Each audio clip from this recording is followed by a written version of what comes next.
নিজেদের কাঁঠাল গাছ থেকে গাছ পাকা কাঁঠাল পেরে খেলাম। হ্যালো, কি অবস্থা গাছ সকলে? আশা করি অনেক ভালো আছো। পরিবারের মতো আবারও চলে আসলাম। সো গাইস, এই ভিডিওতে আমি আপনাদের দেখাবো যে কিভাবে গাছ থেকে সরাসরি গাছ পাকা কাঁঠাল পেরে নিয়ে এসে খেতে হয়। তো আমি প্রথমে কাঁঠালটা ভালো করে দেখছিলাম আসলে কাঁঠালটা পাকছে নাকি। সো গাইস, কাঁঠালটা ভালো করে দেখার পর আমি কাঁঠালটা এখন পাতে চলেছি, যেহেতু আমার কাছে এখন ধারালো কোনো চাকু টাকু নাই, তাই কাঁঠালটা মুচড়াতে পাতে হয়েছে আমার।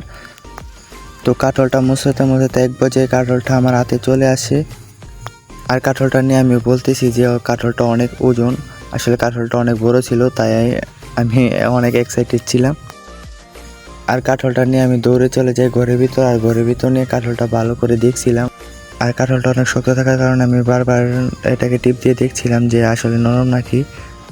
সো গাইস, কাঁঠালটা ভালো করে দেখার পর এবার কাঁঠালটাকে কাটার পালা। তো প্রথমে মলিটা কেটে নিচ্ছি, তারপরে এক পর্যায়ে কাঁঠালটাকে কেটে ফেলাম। আর কাঁঠালটাকে কাটার পর প্রথম কোষটা আমি খেলাম, আর আমি খাইতেছিলাম আর বলতেছিলাম যে অনেক মিষ্টি কাঁঠালটা, সেই স্বাদ।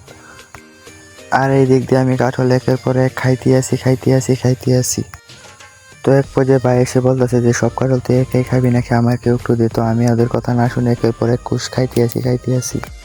আর গাইস, কাঁঠালটা অনেক মিষ্টি থাকার কারণে আমি খাওয়া থামাতে পারছিলাম না। আর এই ভিডিওটা করা 2 বছর আগের ভিডিও, তো আবার মনে করি না যে এই বছর খেয়েছি। সো গাইস, কাঁঠাল খাওয়ার এক পর্যায়ে আমি কাঁঠাল খাইতে এক পর্যায়ে এতটুকু খাইয়ে ফেলছি। আর সবাই বলতেছে যে মাশাআল্লাহ, তুই তো ভালো কাঁঠাল খাইতে পারোস। তো আমি বললাম, আরে কাঁঠাল খাওয়া তো আমার কাছে কোনো ব্যাপারই না। তো গাইস, আপনারা যারা কাঁঠাল খাইতে পারেন সবাই আমার বাড়িতে চলে আসবেন, আমি সবাইকে কাঁঠাল খাওয়াবো। আর ততক্ষণ পর্যন্ত সবাই ভালো থাকবেন। আল্লাহ হাফেজ। আর গাইস, ভিডিওটা কেমন হয়েছে অবশ্যই কিন্তু বলে যাবেন।